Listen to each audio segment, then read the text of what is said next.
All right, it's good to see everybody this morning. You got to mess with me.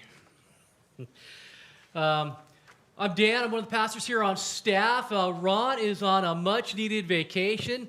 Just as we said, the youth were grinding over the peaches. He's been grinding for a long, long time, and he's just kind of hanging out with his wife up in Oregon, having a good time, we're hoping.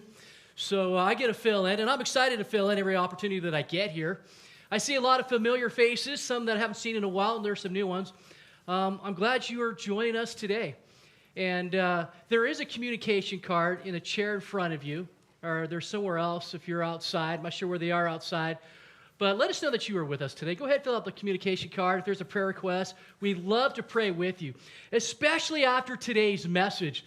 When I think about the value of prayer in each of our lives, that you know what, let's just not give up gathering together ever. But let's not give up praying for one another as well. So Ron usually says, go ahead and buckle up your seatbelts. We're going for a ride. I say, watch out, we're on a bungee jump. So make sure those straps are on your feet today, okay? Amen. All right. You know, if you grew up in church, mainly if you were a kid, and you went to kids' church, you heard a lot of these big stories that mainly came out of the book of Daniel. And I can remember when I was a kid, I had one of those little Catholic Bibles, you know, Jesus holding a lamb on his shoulder. Anybody ever have one of those Bibles? Yeah, I had that growing up. And I can remember in this Bible, you know, there'd be the pictures that would come out. And out of the book of Daniel, we're really familiar with Shadrach, Meshach, and Abednego, right? And then there's the fiery furnace, you know, this huge golden statue they had to bow before. We heard about the dreams, you know, that the king would have, the cupbearer and the baker would have these dreams, and Daniel would interpret them. And I thought that was all just so fascinating. And then there was one story that would literally scare me as a kid. And it was a story about the hand that appeared at a party for King Belshazzar and began writing on the wall. And I was just thinking, that would just scare me. That better not happen in my bedroom. That a hand would just begin to appear and begin writing on my wall. And I was the kind of guy that had that kind of vivid imagination. I don't want to see that. I don't want to see that. I don't want to know what he's going to write. That would just scare me that a hand would appear in my bedroom and just begin writing. And then we also know about the story, Daniel's in the lion's den. You almost don't even have to go to church to hear about a lot of these stories. They're just like stories that have just come to life. And, you know, for the book of Daniel, for me, like, it comes alive in my mind. It's like a cartoon or a real-life thing that happens, and I can see it play out. And roughly about 2,600 years ago, this book was written. And we're introduced to Daniel. He's a teenage boy. He's been taken captive. He's a slave by Babylon. And so he's going to Babylon, and this is a powerful empire at the time. You couldn't beat these guys. I mean, they had military strength and an enormous amount of wealth. I mean, this was the kingdom of the day. And Daniel quickly establishes himself above everybody else that's there. I mean, he's got wisdom beyond his years, and he's committed and he's faithful to God. There's just something about Daniel that stands out, and people notice. And we're introduced to him again in chapter 2, where he's a young man, and he's called upon to interpret the dreams of King Nebuchadnezzar. I have this dream of this large statue. The head is of gold, and goes on through the rest of the parts of the body. And Daniel, by seeking the Lord, and the Lord gives him the interpretation, he tells the king what it's all about. And again in chapter 4, we're introduced to Daniel, and now he's a middle-aged man. I don't know where I fit into that, but I'm hoping I can still say I'm middle-aged. If I make fun of people saying that they're old, they can do that to me. I know I'm in my 50s now. But King Nebuchadnezzar has another dream. I mean, God has just given this guy dreams, right? And this one is of a tree. And Daniel's listening to his dream. And it's not a good interpretation. But Daniel remains faithful to God. He's not going to back down. He's going to speak the truth, even when circumstances and things are hard. Basically, in a nutshell, he's going to tell the king, you know what? You're going to exalt yourself above God. You're going to be prideful and lifted up, and you are going to go mad for a period of about 7 years. You're going to live like a wild beast in the fields, and then your senses are going to return back to you. Well, that's a lousy dream. Why'd you have to interpret that one? But Daniel is faithful, and he goes through all this. Again, in chapter 5, Daniel stands up and is loyal to God during that time of King Belshazzar in the handwriting on the wall. And then we're introduced to today's story, which is chapter 6, that everybody's heard of. It's Daniel in the lion's den. Daniel is now in his 80s. He's an old man. Anybody in their 80s out there? You're young at heart. All right. But he's now been in Babylon for about 70 years. And he's never once veered from his course. He's faithful. How he's lived his life as a young man, he still continues to live it even today, faithfully serving God. And the book of Daniel can be divided into two parts. It's 12 chapters long. The first 6 chapters is like a narrative of Daniel's life. And then the last 6 chapters are like the dreams and the visions and the prophecies that he's got. Half it is written in Aramaic, and the other half is written in Hebrew. And the book of Daniel, if you really come down to a nutshell, it's a book that tells you how to live for God in a hostile and pagan environment. I mean, this is Babylon. I mean, we hear about Babylon sometimes as we're going through the scriptures, right? About it's a sinful city. And so here's Daniel, and he is excelling in his walk with God and in his position of authority in this place called Babylon. And how does he do it and remain true and faithful to God?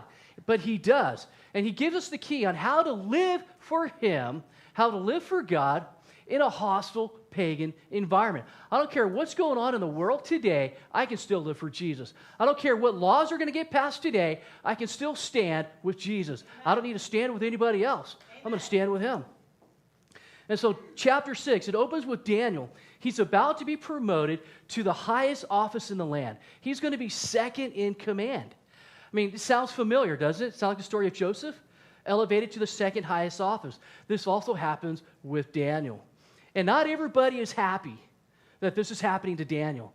And so they begin to get together, and they're conspiring on how can they get him? How can they knock him off the number 1 spot, the number 1 seed, right? So we picked it up in verse 4 in chapter 6. And so at this, all these guys, the administrators and the satraps, they tried to find grounds for charges against Daniel in his conduct of government affairs, but they were unable to do so. They could find no corruption in him because he was trustworthy and neither corrupt nor negligent. Finally, when they could find nothing wrong with him, these men said, "We will never find any basis for charges against this man Daniel." Can you imagine that? I mean, you think about what's going on in politics today. They're always trying to dig stuff up from your past or your present. And they did that to Daniel. And they said, "We will never, not then and not now, find anything against this guy unless," you can almost like highlight that, circle it, "unless it has something to do with the law of his God." That is going to be the only way we're going to trip this guy up. It has to do with his faith. It has to do with how he serves God. And this is what they discovered about Daniel through their examination and close, look into his life. They discovered that he is excellent and faithful in the workplace, in his duties, right? We could find nothing. He cut no corners. He compromised nowhere. He did everything by the book. Do you like those guys or do you hate those guys? Think about it. But here's a guy, Daniel, goes, "You know what? I'm going to do it by the book." And it's not always the easy way to do it, but that's the way Daniel lived his life. He was faithful in his duties. He was faultless in his character. Again, that bled into how his duties and his work ethic was, right? Because how your character is, that's how you live out your life. They could find that he would compromise nowhere. Not in his relationships, not in his work life. This guy was exceptional. They said that he even had like an excellent spirit about him, right? And he was fervent in his prayers, meaning that his walk with God was powerfully strong. He was committed. This wasn't just something that was in addition to his life. This was his life. And so they had nothing. There was no secrets. There was no sin. They could find nothing. So let's say, for example, or let's just imagine that an investigation went into every aspect of your life. Everything from your past to everything that you're currently doing. What would they find? That if it went into your public life and your private life, what would they discover? Those things that maybe only God knows and only God sees. If we were to bring everything to light, if everything were to come to the open, what would they find? If they looked into your financial records, if they looked into your tax returns, if they looked into all your business deals, if they pulled a police record, right? if they looked into all of your shopping habits, if they looked at you every time that you were on your social media, every swipe that you ever did, every internet search that you ever had, what if everything came to light? What would they find? Could they find anything? Would there be enough evidence to convict you to be a follower, to be a believer of Jesus? Or would there be more evidence that you were not necessarily a believer or a follower of Jesus upon closer examination of your life? But think about this. That is what they did to Daniel, and they could find nothing, which means it's possible, guys. It's possible to live that way. In a pagan environment, in the highest, position that you could possibly have in business, in a public life, he was able to remain true and honest with integrity in every single way, which means it's possible. Daniel did it. And these guys knew that if they were going to get Daniel, they were going to trip him up for something good, because they were not going to be able to trip him up for anything bad that he would do. They would not find it. It doesn't mean that Daniel was perfect. It means that they just couldn't find anything that he did. So Daniel's life of prayer was so well known and it was so established that it was a part of his character that it says that everybody knew, not just some people knew. Everybody knew this about Daniel. Can you imagine living in that day going, there's that guy. His enemy knew that this was the one place where they were going to try and trip him up and get him to fall. They could count on him to not compromise. Daniel is never going to shake. He's never going to waver. He's never going to compromise. So this is our plan of attack. We're going to get him on the fact that he will never bow his knee to anyone other than God, right? This is how we're going to get it. And so they come up with their plan, right? And we pick that up in verse 6 of chapter 6. And so all these administrators and the satraps, they went as a group to the king. And they said, may King Darius live forever. The royal administrators and the prefects and the satraps and the advisors, all of them together, and the governors, we have all agreed. I'm sure that's not truthful, because Daniel was one of those guys, right? We have all agreed that the king should issue an edict and enforce the decree that anyone who prays to any god or human during the next 30 days, except to you, your majesty, shall be thrown into the lion's den. In a nutshell, they shall die. That's what it means to be thrown in the lion's den. Not just like, let's just throw them in jail. No, they shall die if anyone prays to any god or any person. Isn't that exactly what the enemy would do? Come up with a plan B to trip you up? If you're not going to compromise, I'm going to find another way to trip you up. I'm going to make it illegal for you to pray. That's what they did 2,600 years ago, and it kind of feels that way today, doesn't it? I'm going to make it illegal for you to live out your faith. I'm going to have all of society, community, come and stand against you and rail against you. I'm going to make it so people hate you for standing up for your faith. I'm going to make it illegal to live as a believer in the world today. That's what they basically did to Daniel 2,600 years ago. Daniel's one flaw was he was so predictable with his walk with God. This guy daily follows him. This guy daily prays every morning, every afternoon, and every evening. This is what that guy did. You know what? If Daniel had been a flaky believer, this plan would never have happened. If he had had just a little bit of flakiness, these guys would never have taken the risk going, you know what? This is how we're going to trip him up. They knew that Daniel would not flake, that he would not compromise. Isn't that amazing that that's what they knew about Daniel? That he would never be a flaky believer. I am a Christian. I am a follower. I am a believer through and through. And truthfully, that's Daniel. Nothing is going to trip me up. Nothing's going to turn me or bow my knee to what the world has to say. I'm not going to compromise for 30 days. I'm not going to just suppress it. I'm not going to hide it. I'm not going to do it with my eyes closed or silently. I am going to live proud, and I'm going to stand by Jesus because he stands with me. I mean, that's just the way Daniel was. This plot to get Daniel would never have worked if Daniel didn't live a certain way. And these guys knew it. So we pick up in verse 10. Now, when Daniel learned that the decree had been published, that it became a law, that he went home to his upstairs room where the windows opened towards Jerusalem. And 3 times a day, he got down on his knees and he prayed, giving thanks to God, just as he had done before. That's the key right there. If you got a pen, if you got a highlighter, just highlight those words there. Just as he had done before. That's why Daniel was a winner. That's how Daniel excelled in business and in relationship and his walk with God. Because he did everything like he did yesterday, he did it again today. Everything that he did it just like he did before. He wasn't going to change the way he lived based on the way the laws were going to go now. I'm going to continue to follow God. I can just imagine myself having an interview with my grandfather. Let's say my grandfather is Daniel, right? And I'm asking Daniel, Grandpa, Pop, what is your key to success? I want to know. I mean, you are the highest man in charge in the land. What is your key to being successful in business, to being successful in your relationship with other people, to being successful in your walk with God? What is the key to that? And he would just say, you know what?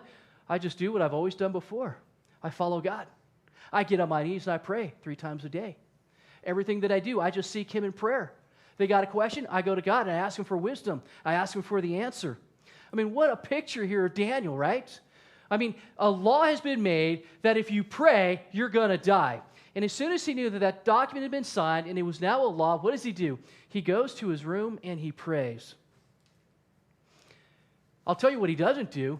He doesn't look for a loophole. He doesn't look for a way out. How can I get out from underneath this? He doesn't go underground. Doesn't go say, I'm going to go to my room, I'm going to close my windows, I'm going to lock my doors.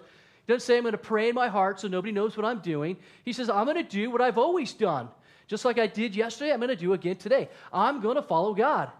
I'm going to stand with him. I'm not going to stand with the world. I'm going to stand with God. Everything that I've done before, I'm going to continue to do, just as he had done before. Daniel is basically telling you and I that his walk with God is more important than life itself. I would rather die than to stop talking to God. I'd rather die than to live the way you're telling me to live right now. I will live for him. That's the key right there that Daniel says here. I'm willing to die so I can just talk to God. Is that the kind of emotion and commitment that you guys feel like you have on the inside of you? That I could never, not for a moment, not for a minute, live any other way. I have to have him. I have to be near him. I have to be on my knees before him. Because for Daniel, this wasn't just an activity. Prayer wasn't something that he just said, you know what, I'm going to do it before every meal. Not something he said, you know what, I'm going to do at the start of my day or at the end of my day. This was something radically different for Daniel. He said, I'm willing to die for this experience. I will not follow, worship, or pray to him. I'm not going to change anything. I think sometimes at 85, you just get more stubborn. Why would I change now? I'm already knocking on heaven's door. But you know what? This is not just a pattern of an 85-year-old man. This is the pattern of a guy who probably started at the age of 15 when he went before the king and said, you know what? I'm not going to eat your meat. I'm not going to eat the food that you have offered to idols. Give me something else. So even at the age of 15, all the way to the age of 80 or 85 now, this is just the way Daniel had lived his life. How is he successful? Because he followed God. Period. He didn't need any excuses. He didn't need any help from any of his friends saying, you know what? It's just 30 days, Daniel. Do we have friends like that in our life that tries to convince you to maybe just go along with it? Dude, just go along with it. Just love. You're not harming anybody. It's just 30 days. Go along with it. Dude, God has given you the highest position in the land. He wants to use you and your influence to help others. Don't jeopardize that now. You could do so much good. Just compromise today. It's not that big a deal. God is going to understand. Maybe you've had your own thoughts, or you've heard those thoughts or those words from your friends. But Daniel's like, nope, not going to do it. I made up my mind a long time ago how I'm going to live my life. His prior obedience over the last 70, 80 years made it really easy for Daniel. Sometimes we always go, what do I do? What do I do? Well, what do you think you should do, right? What did you do in the last time you were in a harsh situation? Dude, you follow God. You pray about it, right? You always go back to God in it. That's just what he said. I did just as I'd always done before. I always get on my knees and I go back to God. Daniel's prayers, man, if you think about it, they were defiant. There was a law that says you will die if you pray. His prayers were defiant and they were daring, but they were also disciplined. And this kind of struck me a lot too, because I'm one of those guys that says, you know what, just bump into Jesus the best way that it happens to you. If that means you're walking on the beach, just walk on the beach and bump into Jesus. Pray there. If it doesn't work for you in the morning, no big deal. Just be organic about it. Just flow. Let God, just you bump into Jesus, what works best for you. But I look at the life of Daniel, and I'm like, you know what? There's something to be said about an extremely highly disciplined life with God. And I'm challenged to go, you know what? Maybe I need to pick up a morning routine, even if it's early. And I can tell you, I can count how many fingers on one or two hands, how many sunrises I've seen. I'm not the guy that cares about a sunrise. I remember my daughter in Hawaii go, let's go see the sunrise. It's like, it looks like a sunset. What's the difference? I mean, it's the sun at the same level, whether it's going up or down. Why would you want to get up early to see that? I don't get it. I've never, ever understood it. In my mind, I could care less. But I look at the life of Daniel, and I go, you know what? Maybe that disciplined life of how he followed God, it's the challenge to you. It's great, it's good to have a disciplined life following God in reading the Word and in prayer. That just may be the garden where your faith grows. That just may be where it all comes together for you. How do I figure out what I'm supposed to do when these big decisions come? Well, you know what? I've always been on my knees 3 times a day. I've always been following God. I know what He tells me to do. From the little decisions to the big ones, I've got it. I've been tending that garden daily, 3 times a day. I am with Him, and He is with me, right? Imagine your enemy knowing that you will never compromise. Your closest people and the people that hate you the most, they know that about you. You will never be flaky, and you will never compromise. You'll never compromise your walk with God. You're never going to compromise your biblical values. Daniel was challenged with this, and we're challenged with it too, I believe, in today's world. Are you challenged with your biblical values? Can you hold to them? The world wants to crush them sometimes, right? Are you challenged to still live by the teachings of the Bible? Or you say, you know what? All these people come against me when I believe a certain way. Well, you know what? A bunch of people came against Daniel too, and he still stood. What is the key to standing? The key to standing is that you're standing with God and not standing away from God. Imagine standing away from God. I think you're going to fall. But you know what? You're always going to win.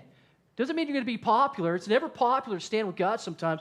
But you're always going to win when you stand with Him. That's what it means to follow Him. Daniel's bedroom, I believe, was the real lion's den. That's where the battle was fought, and that's where the battle was won.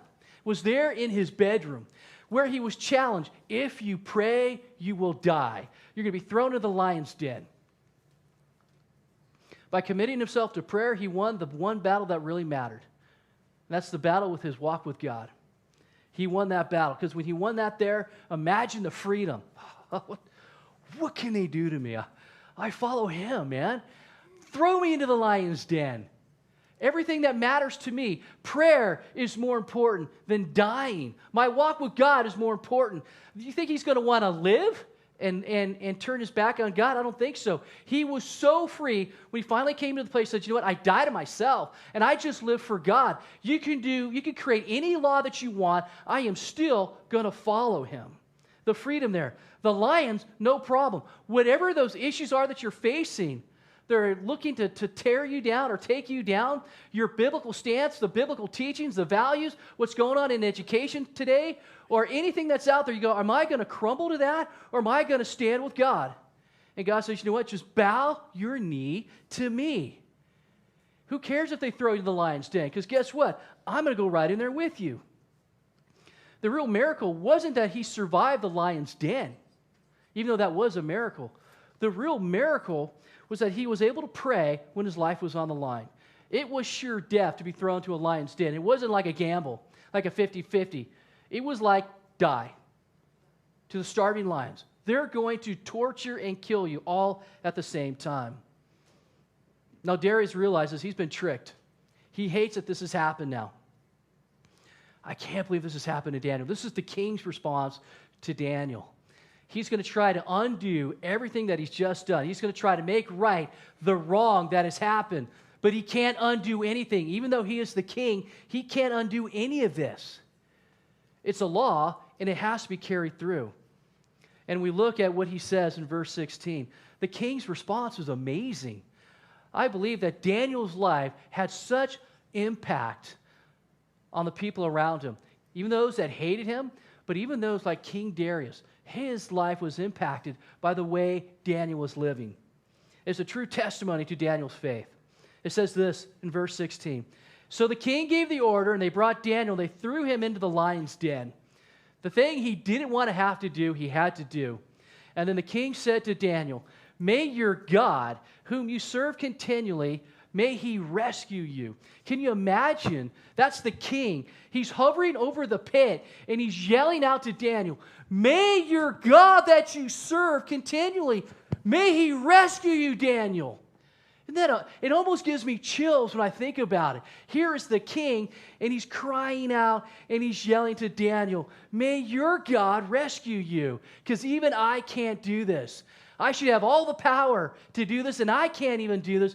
May your God do this on your behalf. And it says all night he couldn't sleep. He's just pacing. I can't believe this has happened to Daniel, right? We pick it up in verse 19. At the first light of dawn, maybe I would be awake at this morning too. The king got up, and he hurried to the lion's den. And when he came near the den, he called to Daniel in an anguished voice. So you could just see the state that this king was in. His voice was in anguish. It's probably just breaking. And he yells at the pit, Daniel, servant of the living God, the God that you continually serve, has he been able to rescue you? Has been able to rescue you from the lions? Because I couldn't save you. And then he hears the voice. May the king live forever. Man, the best sound I think the king could have heard. My God sent his angel, and he shut the mouths of the lions. They have not hurt me, because I was found innocent in his sight, nor have I ever done any wrong before you, your majesty. And the king was overjoyed, and he gave orders. Get him out. Get him out of the den. And when Daniel was lifted from the den, not a wound was found on him, because he had trusted in God. And at the king's command, the men who had falsely accused Daniel were brought in, and they were thrown into the lion's den, along with their wives and their kids. And before they even reached the floor of the den, the lions overpowered them and crushed all their bones. So it was a miracle that he survived. These lions were hungry, and there were many of them, and yet Daniel survived. And if you got your highlighter, I don't know if you have a purse, but it's another thing you should highlight here, because this is the first time it jumped out at me here. It says that the King Darius wrote to all the nations and peoples of every language in all the earth. I just was thinking, wow, I just thought he was writing to his own people. He says that he wrote to all the nations. Here's a king writing to every country, to people of every language. And he says to them, may you prosper greatly. I issue a decree today that in every part of my kingdom, even though he's writing to all the nations and people of every language, I write a decree, I make it a law that in every part of my kingdom, people must fear and reverence the God of Daniel. For he is a living God, and he endures forever. His kingdom will not be destroyed. His dominion will never end. He alone rescues and saves. He performs signs and wonders in the heavens and on the earth. Can you imagine hearing a world leader talk like that today? Let alone our own president. I would long to hear that one leader, one world leader saying, he is the living God, and he endures forever. These are all kings that have empires, right? They're rulers of nations. And he says his kingdom will never be destroyed. It will endure forever. It will never end. He alone can rescue and save, and he alone performs signs and wonders. King Darius sounds like a believer, sounds like a follower. To make that a law in his entire kingdom, it just blows my mind to hear the word. It is possible today that leaders can lead and rule and follow God, right? They do not have to stand with a popularity. They can stand like Jesus stands and like God stands with you. So I believe Daniel was not afraid to die. He suspected that God would save him, but he could not know that until he was actually flung into the pit. It wasn't like there was a guarantee, and that's where faith comes in. Sometimes we want the guarantee that God's going to be there, and then I can walk into that dark alley. But you know what? That's not the way faith operates. Faith operates saying, you know what? I'm going to get flung into the lion's den, and then you discover that God has been there with you all along. He's there with you. So he suspected that God would save him, that he would deliver him, but he didn't know. Not until he was in that moment. Isn't that great? You think, how did Daniel get all that faith? Because he put himself in that situation. Imagine if he avoided it. You know what? I want to avoid that at all costs. I don't want to get thrown in prison. I don't want to die. And you'll never know if God can come and rescue you. You have to be in a place like in a pit or in a prison for God to rescue you, right? So it's okay that you're in a pit. You don't have to say, well, God's not there and God's not for me. He can still be for you and you be in a pit. God will be with you in the pit. I can only imagine what Daniel was feeling. Maybe some of that anxiety as they took him to the pit. They dragged him. He's 85 years old. Can you imagine they took him to the pit and said that they flung him in there? I mean, I think my body would hurt just being flung into a hole. And there's an 85-year-old man just flung into the pit of darkness where he knows there's lions, and he hits the ground. Had it been like, oh, that hurt. And then he probably didn't even get up. He probably just crawled across the floor until his back hit the wall. Then he could hear the breathing and the guttural sounds of the lions, right? Is God going to save me? Is God going to rescue me? Even if he doesn't, I'm still going to follow him. I made that decision, right?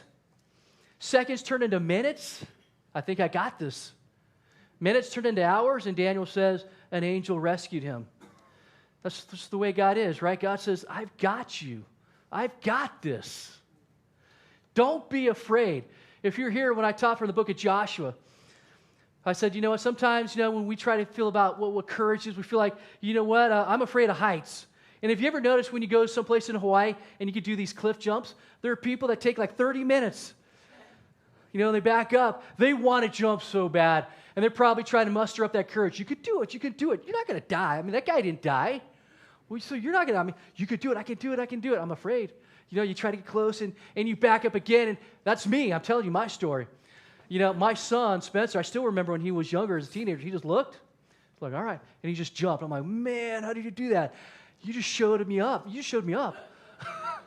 I have to jump. I have to look brave. Courage doesn't come from looking on what's inside you. Remember I said that for the book of Joshua? When God says be strong and courageous.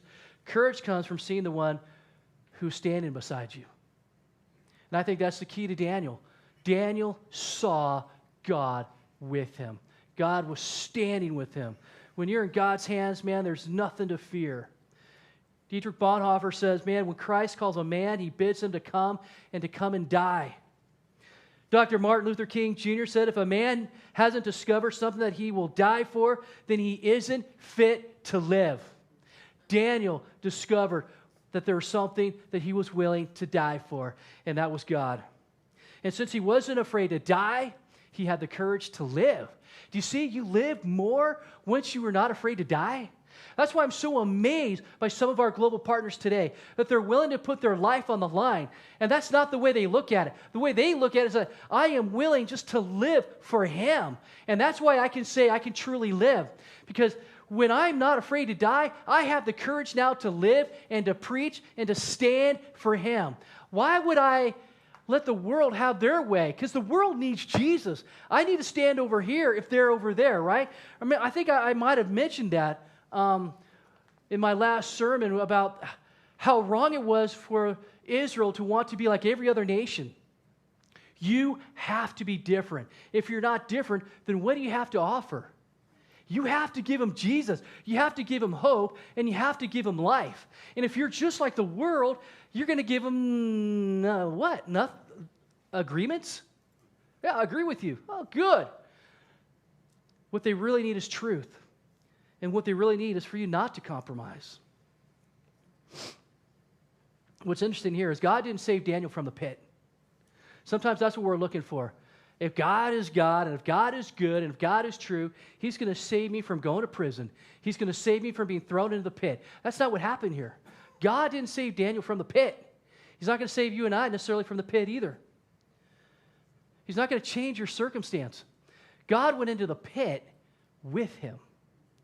God delivered him from death, from the mouth of the lions, but he didn't necessarily deliver him from the pit. He still got thrown in. In closing, if I want to get the worship team to get ready to come back up here. For us today, we have two choices. If you want to compromise, there'll always be a way to compromise. Just Daniel had that choice. For those who want to compromise, there's always going to be a way to compromise. You're going to compromise your biblical values, your biblical standards, the teachings of the Bible, your walk with God. You will always find a way to compromise. There will always be a way out. There will always be a voice to say, this is how to do it. And for those who want to obey God, there will always be a way to obey God. There'll always be a way. We never know who's watching us. We never know what they're looking for. But there's a Darius, there's a somebody. There's a Darius who's got his eye on you today. And he's hoping that your faith may prove to be real. They're hoping that your faith is true, that it's not a sham, and that it's not a lie. Some people are looking and they're truly seeking. And they want the truth and the hope that you've got, and they're hoping that what you believe in, like Daniel, will turn out to be true. And they're just watching. So just as some Darius has his eye on you, be careful what you do and say.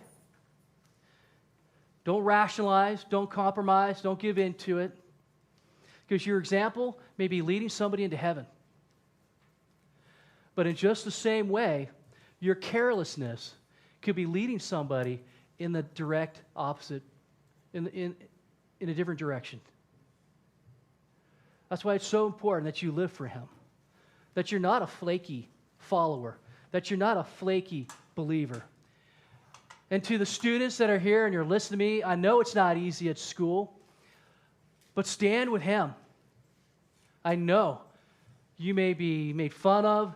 You may lose friends over this. I can't believe you think that way. I can't believe you believe that way. But stand with him. For the rest of us that are here and we're older in our life, I know it still is hard. We don't like those Facebook comments. If you stand for your faith or something like that, how could you believe that? How could you take that stance? That's not right. Still, I challenge you today. Stand with biblical teaching. Stand with the biblical values. Stand with him. Stand with God. Doesn't mean it's going to be easy. It wasn't easy for Joshua. It wasn't easy for Daniel. Doesn't mean it's going to be easy for us either. Amen? Amen.